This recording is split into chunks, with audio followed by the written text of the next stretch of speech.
Conflicts arising during Neolithic.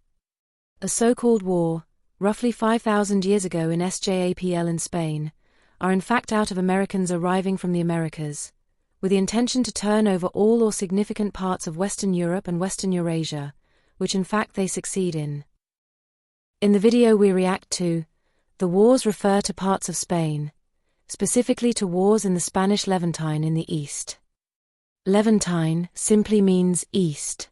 The Levant is a subregion of West Asia, and also includes Israel, modern-day Syria, Lebanon, Jordan, Palestine, and the southern part of Turkey, as well as Cyprus. The name possibly refers to the east or to east of the Mediterranean. If this were to be true, this obviously would be so from the viewpoint of groups that crossed the Mediterranean to reach the Levant and/or the Fertile Crescent. The term Levant seems to mean rising in French, referring to the area where the sun rises in the east, from the perspective of the Western Mediterranean. Ancient DNA proves that Americans arrived in Spain 5,000 years ago. Ancient DNA, especially together with all ancestral markers, prove us all along that out of Americans roughly 5,000 years ago were arriving through the North Atlantic Ocean gyre and currents.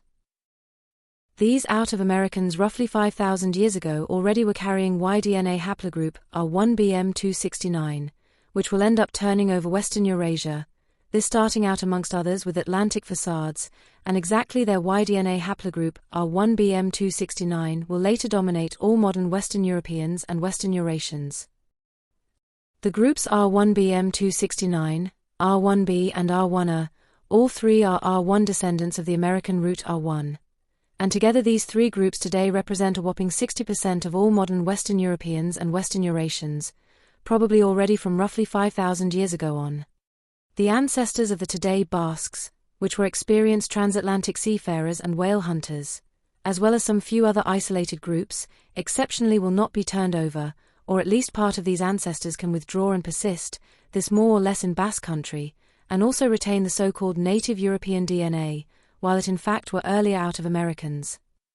These earlier out of Americans were at least partly linked to, or descending from, the Aurignacian culture, carrying Y-DNA C and R1b, this still without the M269 mutation, already culturally present in parts of Europe, this 47,000 to 41,000 years ago, covering also this strategical region in Spain in question. And as said retained the so-called hunter-gatherer DNA, and also remained rhesus negative. Basques Y-DNA R1b up to 70 to 85%.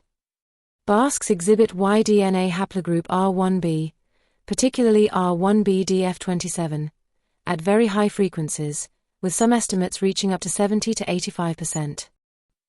This strong association with R1b links the Basque paternal lineage to a major European population expansion, that we claim to have happened from 8,000 until 4,500 years ago, this based on ancient DNA findings. David Rye, 2021. According to consensus, this population extension occurred during the Bronze Age.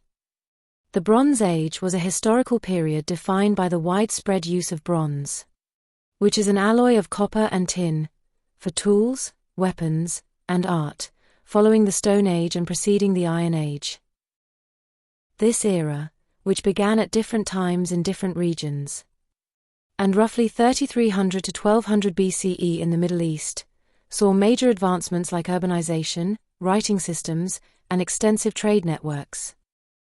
While R1b is often associated with Indo-European peoples, Basques speak a non-Indo-European language, highlighting the complex genetic history of the region, where a significant influx of A1b males occurred around 4,000 years ago, replacing the older Paleolithic, Neolithic Y chromosome lineages. A war, 5,000 years ago in S.J.A.P.L in Spain. You can more or less detect by the headdresses of some, similar to some of the roughly 1,000 to 2,000 years later Sea peoples, that the ones that died could have been Native Americans, possibly ambushed by the experienced Basques, and who are at least partly similar and related to the Pelasgians. Basques have one of the highest concentrations of rhesus-negative or Rh-negative blood in the world.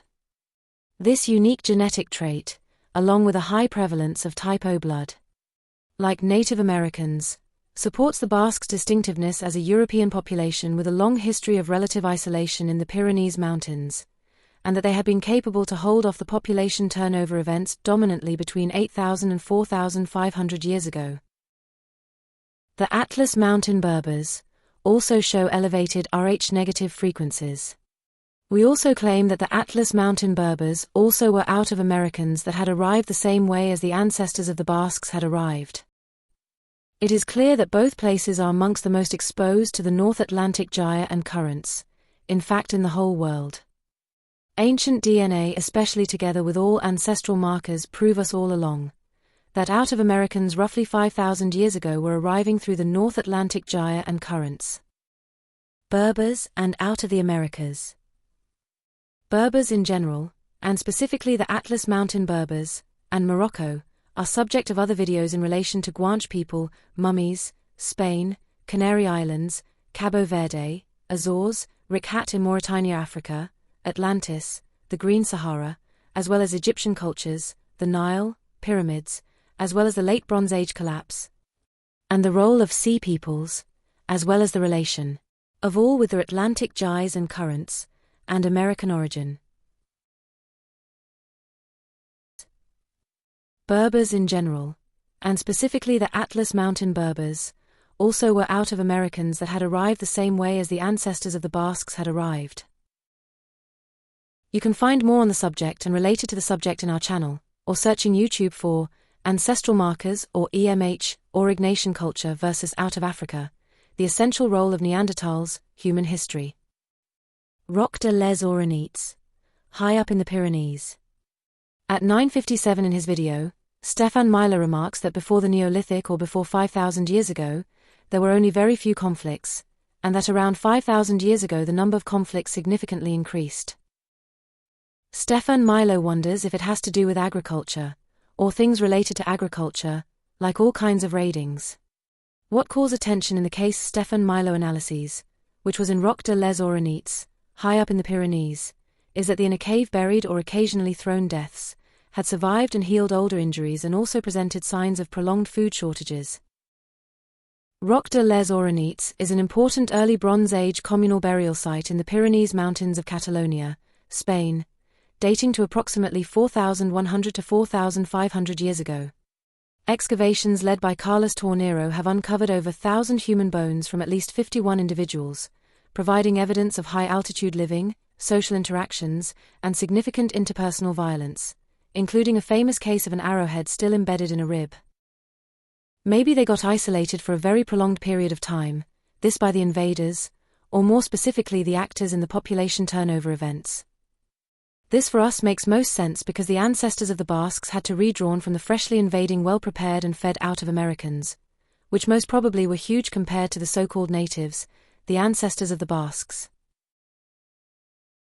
Please comment with your doubts and remarks, as we pretend to complete or to remake this same video, for it to become more useful and or understandable for you and others. We do not pretend to feature popular, nor widely accepted videos, but rather to rewrite parts, especially of human history, that are scientifically proven to be improbable at this point. Also ask for more or better illustrations and or proofs, if this would be helpful. Please remember that you should not call yourself an alternative historian or historian, if you do not clarify at least some part of history, or do not add up with a fully scientifically supported history, or with a history without too many paradigms. Like consensus still fails to do so, and most historians, even alternative historians, also fail to do so until now. Criticizing or doubting the historical vision or timelines of others, independent if this is consensus or mainstream or none of both, is not exactly being a historian, or at least not a historian that adds up to history. Thank you.